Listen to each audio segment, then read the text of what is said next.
Et si on profitait de l'été pour redécouvrir les plus beaux endroits des vallons en Bretagne? C'est ce que propose tout l'été l'équipe tourisme de Vallons de Haute-Bretagne Communauté et le CPIE Val de Vilaine.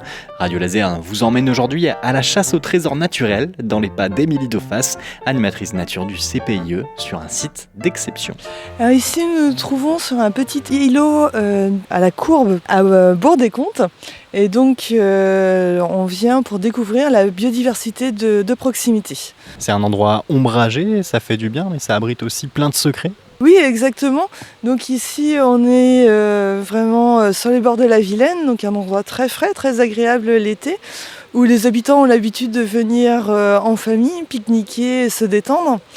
Et donc ici, la municipalité a mis des nichoirs en place pour les oiseaux cavernicoles, comme les mésanges par exemple. Et donc avec les familles, je viens leur faire découvrir les différentes espèces de passereaux qu'on peut trouver chez nous et expliquer pourquoi des nichoirs ont été mis en place et comment on peut aussi les mettre en place chez soi et quelles sont les utilités autant pour les oiseaux que pour nous. Ce sont des oiseaux qu'on n'arrive plus à voir aujourd'hui dans nos jardins. Il faut vraiment venir les observer ici à la Courbe. Alors si, on peut les voir, hein. C'est vrai que les mésanges, par exemple, mésanges bleues ou charbonnières, on peut les voir si on met une mangeoire pour l'hiver, hein, par exemple. Mais pour nicher, elles ont besoin de cavités. Et donc les arbres creux disparaissent quand même beaucoup. Et aussi les maisons, souvent elles se mettent dans les maisons entre les pierres, mais on a tendance à bien boucher tous les petits trous, bien faire les joints dans les maisons. Donc c'est vrai qu'elles apprécient en général quand on met des nichoirs. Là, on en voit. Alors, c'est sur des pins, c'est ça, des sapins? Oui, exactement. Ici, nous avons donc différents conifères, hein, différentes sortes de conifères, plus ou moins locales. Et donc, les arbres ne sont pas creux, ils sont trop fins. Donc, on met des nichoirs pour accueillir différents passereaux. Ici, on a le mésange bleu, par exemple. Le trou est très, très petit. Il est habité, le nichoir, actuellement? Alors là, je pourrais pas le voir. Il peut y avoir 2 nichées dans l'année. Là, éventuellement, ça sera la fin de la deuxième nichée pour les mésanges. C'est commencé à faire chaud, c'est plus au printemps qu'elles vont faire la première nichée. Donc, on va bientôt voir les petits oiseaux sortir du nichoir. Alors, c'est très rapide, hein. C'est très rapide. Au bout de 2 semaines, ils sortent. Donc là, je passe pas assez de temps, hein, faut pouvoir observer, mais c'est vrai que chez soi, quand on en a, c'est très ludique parce qu'on voit les allers-retours des parents, c'est très intéressant. Il faut prendre le temps d'observer tout ça. Alors, comment vous sensibilisez les gens à cette question-là et voilà, ces espèces-là? Alors on fait des petits jeux, par exemple avec une fiche avec 12 espèces d'oiseaux. Un des participants décrit un des oiseaux qu'il a choisi et c'est les autres participants qui doivent trouver de quel oiseau il parle. Et donc ce jeu permet de bien voir la morphologie de plein d'oiseaux parce qu'on voit que en fonction de la forme du bec, par exemple, ils vont être insectivores ou granivores. Ça permet aussi de découvrir des oiseaux dont on connaît le nom, comme le coucou. Le coucou gris, on connaît son chant aussi, mais on ne visualise pas forcément à quoi il ressemble. Il y a des oiseaux aussi comme la huppe faciée par exemple, qui sont très présents chez nous au printemps et en été, et qui sont vraiment des oiseaux exotiques parce qu'ils passent tout l'hiver en Afrique. Donc c'est des oiseaux surprenants et qui sont chez nous, qu'on n'a pas forcément l'habitude de connaître, mais qui sont vraiment présents chez nous. C'est votre préféré? Oui, c'est un de mes préférés. Oui. Alors, c'est aussi une aire à pique-nique ici, le site de la Courbe. Ça veut dire que les oiseaux trouvent facilement à manger une fois on est parti. On laisse les miettes derrière nous et ils viennent se régaler. Oui, certains, c'est vrai, vont être très familiers, hein, parce qu'ils vont venir chercher les petites miettes, en effet. Il y a aussi quelques oiseaux d'eau, hein. Aujourd'hui, on en a un petit peu moins, sûrement à cause de la chaleur. Mais il y a aussi des petits canards qui peuvent venir pour chercher le pain et qui ont l'habitude de voir les enfants et très familier avec les humains en effet. C'est ça, c'est un lieu aussi nourricier pour ces animaux-là. Il y a tout un écosystème qui est en place ici sur le site de la Courbe. Oui, la municipalité fait attention. On a un autre îlot où, par exemple, la municipalité a choisi de laisser pousser des orties, ce qui permet d'accueillir beaucoup d'insectes, dont les chenilles pour les papillons. Par exemple, le paon du jour, qui est un joli papillon. La chenille adore les orties. Et donc, ces insectes servent ensuite de repas aussi aux oiseaux insectivores, par exemple. Donc ça fait vraiment partie de la biodiversité et donc c'est important de préserver tout ça.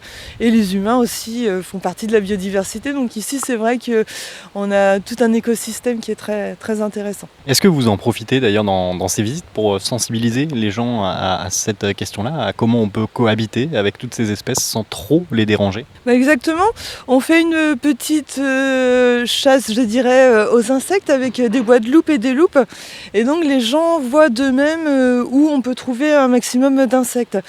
Et c'est vrai que les insectes, on pense plus aux moustiques, aux mouches qui nous embêtent, mais il y en a vraiment des très beaux et quand on prend le temps de les observer, on se rend compte qu'il y a une diversité énorme d'insectes présents chez nous. C'est une petite jungle microscopique un peu. Et donc les découvrir leur permet de voir que quand on laisse des plantes sauvages pousser, il y en a beaucoup plus que sur le gazon bien tondu. Donc à chaque fois, je dis au monde aux gens d'aller dans 2 espaces différents et ils voient vraiment l'endroit où les insectes se sentent mieux. Et donc ça permet de discuter et ensuite ils peuvent mettre ça en place chez eux aussi, laisser un endroit, peut-être pas tout le jardin, mais quelques endroits avec des orties, avec des graminées, des herbes hautes. Et très vite, les insectes colonisent ces lieux et la biodiversité reprend un petit peu son ampleur. Et ça prend moins de temps ensuite à entretenir en plus. En plus, ça prend moins de temps à entretenir, il suffit de faucher à la fin de l'été, et donc au lieu de couper plusieurs fois, on coupe qu'une fois. Et c'est très joli en plus, on a des papillons qui viennent, et en plus si on a un potager à côté, on attire les pollinisateurs, donc on a tout à y gagner. Si je résume, les bons gestes qu'on apprend avec vous dans ces visites, on peut les ramener chez soi ensuite et les appliquer ? Exactement, parce que ici c'est vraiment donc entretenu comme un jardin, comme on peut le faire chez nous. Donc ça permet d'échanger, justement, de répondre à des questions pour pouvoir faire venir la biodiversité chez soi. La balade se poursuit à quelques encablures de là, en longeant la Vilaine.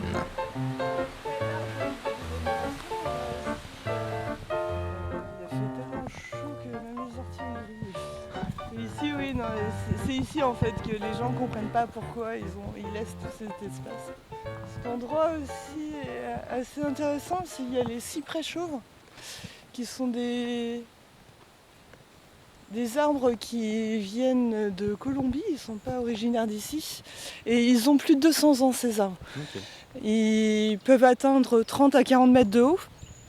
Et donc c'est un cadeau qui a été fait par une personne qui voyageait beaucoup. Donc c'est fin du 19e siècle qu'ils ont été plantés. Et donc ces cyprès chauves s'appellent comme ça, ce sont des conifères mais qui perdent leurs feuilles en hiver. Et ils ont une particularité, c'est que si on s'approche un peu au bord de l'eau, on voit comme des branches qui ressortent et ce sont leurs racines.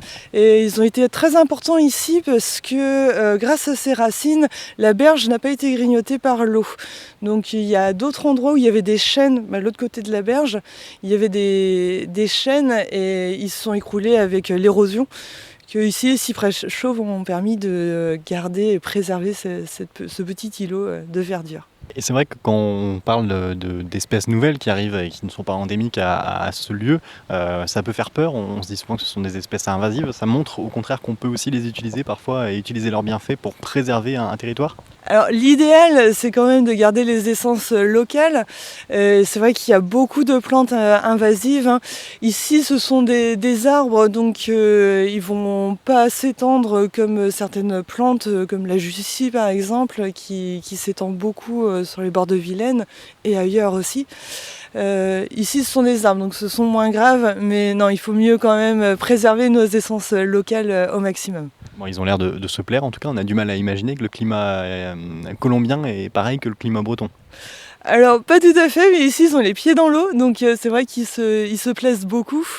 C'était un pari, je pense, mais c'est vrai qu'ils se plaisent vraiment bien grâce à l'eau, je pense. On est donc sur la deuxième île de la courbe, en quelque sorte, derrière le grand bâtiment. Alors ce grand bâtiment d'ailleurs, c'est quoi, Émilie ?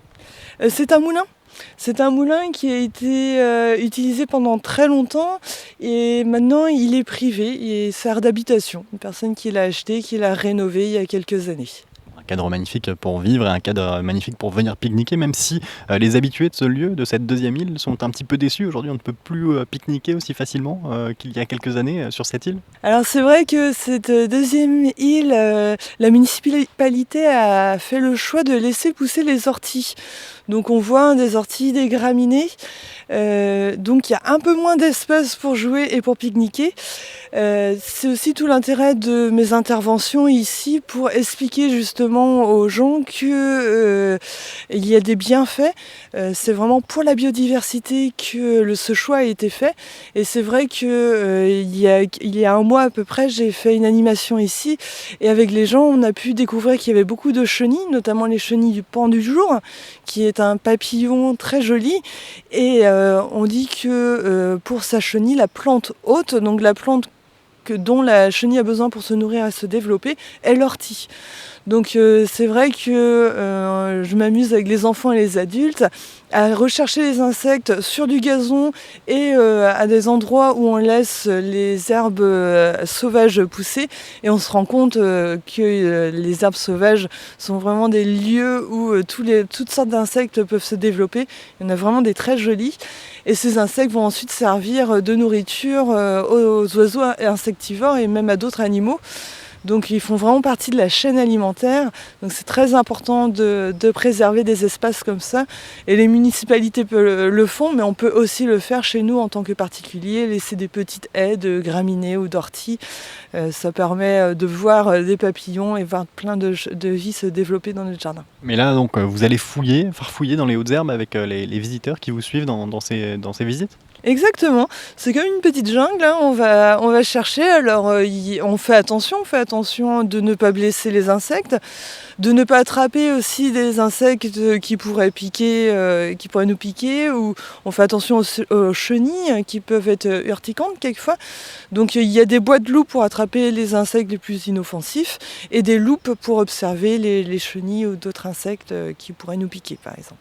Et ça, quand on fait ça, on ne les dérange pas trop, ces insectes ? On les remet vite en place ensuite ? Oui, alors c'est vrai qu'il peut y avoir du dérangement dès qu'on touche à la faune sauvage, mais aussi découvrir, observer de près, ça permet de mieux connaître, quelquefois d'avoir moins peur, parce que les araignées par exemple sont des animaux qui peuvent faire peur, mais les voir de plus près, découvrir leurs mœurs, découvrir à quoi elles servent dans la nature, permet aussi de mieux les préserver ensuite. Donc on les observe, on les respecte et ensuite on les remet en liberté. Mais les découvrir en connaissant des animaux, même des plantes, c'est comme ça qu'on peut mieux les préserver. Quid des gens qui ont peur des serpents, notamment des vipères par exemple ? Est-ce qu'on peut tomber sur une vipère là, en farfouillant dans ces hautes herbes ? Alors, dans les hautes herbes, non, après, elles peuvent toujours y être, mais en général, quand on est dans un groupe, on piétine, donc c'est vrai que les vibrations vont faire peur aux reptiles. C'est ce que je dis, hein, souvent, les animaux sauvages ont plus peur de nous que nous, on a peur d'eux, donc ils vont partir. Après, il y a toujours des précautions à prendre, hein, bien sûr, donc on a toujours un moment de consigne de sécurité quand on est dans la nature, sur des gestes à avoir. On va pas aller dans les hautes herbes directement, mais vous voyez qu'il y a des allées, donc ça permet de rester sur le gazon et d'avoir quand même accès aux hautes herbes et aux herbes sauvages. Pantalon obligatoire en tout cas, avec des orties, j'imagine ? Oui, on va faire attention, on va pas aller dedans, et puis on va aussi respecter les lieux, mais ces allées qui ont été tondues permettent justement de slalomer, d'aller entre les plants sans les écraser et sans prendre de risques pour nous et pour la faune sauvage. Je reviens sur l'araignée tout à l'heure. Vous avez précisé sur le fait que c'était un animal et non pas un insecte. Ça, c'est quelque chose qui surprend toujours? Oui, bah, c'est ce qu'on apprend aussi. Donc les insectes ont 6 pattes. Les araignées font partie des arachnides qui, elles, ont 8 pattes. Donc c'est une des différences. Les insectes ont aussi 3 parties de corps et les araignées vont avoir 2 parties de corps. Et alors, l'araignée, ça pique ou ça pique pas? Ça peut piquer, ça dépend. Il y a plein de sortes d'araignées, donc c'est vrai qu'il y en a qui piquent, d'autres non. Certaines vont être plus agressives que d'autres. Après, elles sont vraiment magnifiques et elles ont aussi beaucoup d'importance, hein. C'est vrai qu'avoir des araignées, c'est avoir moins de moustiques, moins de mouches par exemple. Et elles vont servir aussi d'alimentation à plein d'animaux. On est un lendemain de jour caniculaire sur la Bretagne avec des records de température qui sont tombés. Vous êtes inquiète pour cette diversité? Là, on voit les orties qui font un peu la tête, on va dire. Alors c'est vrai que on sent, hein, même quand on met un petit peu d'eau, par exemple, si on met une petite coupelle d'eau chez nous, on voit rapidement même les insectes, hein, venir boire. Donc il y a vraiment un manque d'eau. La végétation, les animaux sont pas forcément habitués, mais ils s'adaptent quand même très bien. Mais c'est vrai que par ces périodes caniculaires, nous, pour les aider, on peut mettre des petites coupelles d'eau. Alors pas oublier de mettre une petite planche pour éviter que les insectes se noient dedans, par exemple. Mais on verra les oiseaux venir, les insectes et pourquoi pas même les hérissons d'autres animaux. C'est un bon truc à faire chez nous pour observer aussi cette faune locale.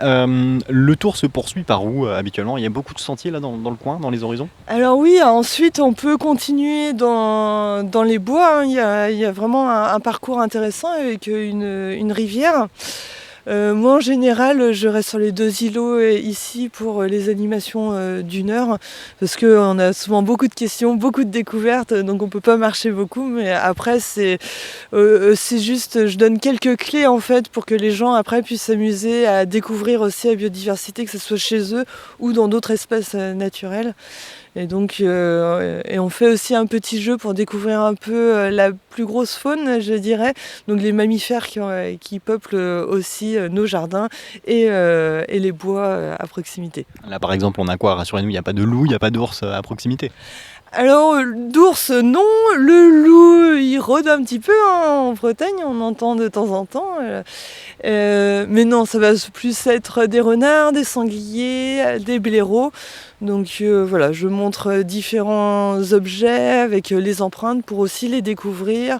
Quelquefois parler un petit peu, les connaître un peu mieux et appréhender aussi certaines peurs qu'on peut avoir quelquefois. Sur quels animaux par exemple? Par exemple le sanglier, c'est vrai que les gens peuvent avoir peur de se faire charger par des sangliers par exemple. Alors j'explique qu'un animal sauvage va charger l'homme vraiment dans la dernière, en dernier recours, parce que pour lui aussi c'est un effort et des risques, parce que nous sommes son plus gros prédateur, hein. Le sanglier n'a pas de prédateur dans la nature à part l'homme. Donc c'est vrai qu'on discute de tout ça, de tous les risques qu'ils peuvent avoir, mais en général un animal sauvage, quand il nous voit, il part en courant et il essaye de se préserver de nous. Quand on peut le voir, parce que c'est assez rare aussi, c'est assez furtif. Qui pose les questions les plus étonnantes? Est-ce que ce sont les enfants ou plutôt leurs parents? C'est souvent les enfants, c'est vrai. Les enfants n'ont pas de barrière, donc ils vont vraiment poser des questions qui peuvent être rigolotes et qui peuvent être très intéressantes aussi, très poussées. On voit que dès le plus jeune âge, il y en a qui s'intéressent vraiment et qui sont très surprenants, même dans leurs connaissances. J'aime bien dans ces animations-là, moi j'ai pas tous les savoirs, hein, parce que il y a beaucoup de questions sur la faune, la flore, sur la météorologie, sur vraiment plein de choses. Et donc j'aime bien faire des moments d'échange avec les gens. Et quelquefois je tombe sur des ornithologues ou sur des gens, même des enfants passionnés d'insectes, qui partagent leurs connaissances avec tout le groupe et c'est vraiment très intéressant. Et donc là vous passez en co-animation en quelque sorte, vous vous appuyez sur cette personne-là ressource? Exactement, on échange, moi j'apprends des choses aussi quelquefois, et pareil aussi c'est quelquefois des gens qui ont grandi sur la commune de Bourg-des-Comptes et donc qui connaissent beaucoup mieux l'histoire que moi. Et donc ça fait vraiment un moment d'échange très convivial et très intéressant pour tout le monde. Et vous-même, Émilie, comment vous êtes tombée dans la marmite en quelque sorte? Est-ce que c'est en faisant une de ces visites un jour quand vous étiez petite? Oui, c'est vrai que plus adolescente, j'ai fait beaucoup de sorties nature. Ça me faisait rêver de découvrir un peu le patrimoine local, la biodiversité. Et donc petit à petit, oui, c'était la passion pour la nature qui petit à petit m'a menée à ce métier. Et aujourd'hui, vous transmettez cette passion? C'est une façon de rendre ce que vous avez appris aussi? Oui, de rendre et de découvrir encore. C'est un métier où on en apprend vraiment tous les jours, hein, et donc c'est très intéressant. Parce qu'il faut, on a des demandes sur des sujets que je connais pas forcément très très bien, et donc je vais travailler à fond dessus, apprendre, me renseigner, faire aussi des sorties avec d'autres animateurs pour apprendre encore et toujours. Mais on en apprend vraiment tous les jours. Il y a de quoi faire sur la Bretagne. Vous avez un lieu, vous, un endroit préféré? La Courbe, par exemple, ou un autre? Il y a beaucoup d'endroits différents. J'aime beaucoup la Courbe, le marais de Gendel aussi. On a la vallée de Corbinière aussi qui est vraiment très magnifique. C'est vrai que en Ille-et-Vilaine, il y a vraiment de beaux lieux préservés. Les bords de Vilaine aussi sont très intéressants pour observer les oiseaux, par exemple. C'est vraiment très riche en biodiversité, ce département. Est-ce qu'on peut faire ces visites à toute saison, ou est-ce qu'à un moment la nature commence à s'endormir, à l'hiver par exemple? Non, à toute saison, il y a des choses différentes à découvrir. Par exemple, en hiver, on a beaucoup d'oiseaux d'eau hivernants qui viennent, par exemple, au marais de Gendel. Sur la Vilaine aussi, on peut en observer certains endroits. Donc non, c'est même très intéressant de suivre les saisons. Et on a plein d'activités différentes qu'on peut faire avec les adultes ou avec les enfants, des jeux qu'on peut faire pour découvrir les saisons différemment aussi. On parlait tout à l'heure d'espèces invasives. Est-ce que vous avez un rôle de lanceuse d'alerte en quelque sorte, en étant au contact comme ça régulièrement de la nature, à voir les évolutions aussi de cet environnement? Alors oui, il faut bien dire aux gens de ne pas relâcher, que ce soit des petits animaux qu'on a en cage ou même des végétaux dans la nature. C'est malheureusement comme ça que les espèces invasives arrivent chez nous. Par exemple, il y a des plantes d'aquarium qui sont relâchées dans la Vilaine, par exemple. Donc là, ça peut causer vraiment de gros problèmes pour la végétation locale et ensuite pour les animaux et indirectement pour nous aussi. Donc faut faire très attention.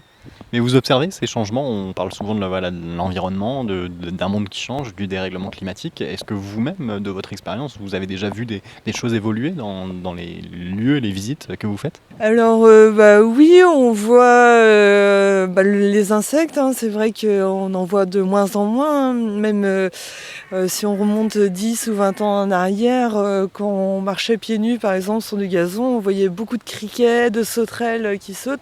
Là on en voit quand même beaucoup moins. Les oiseaux aussi, hein, on en entend de moins en moins.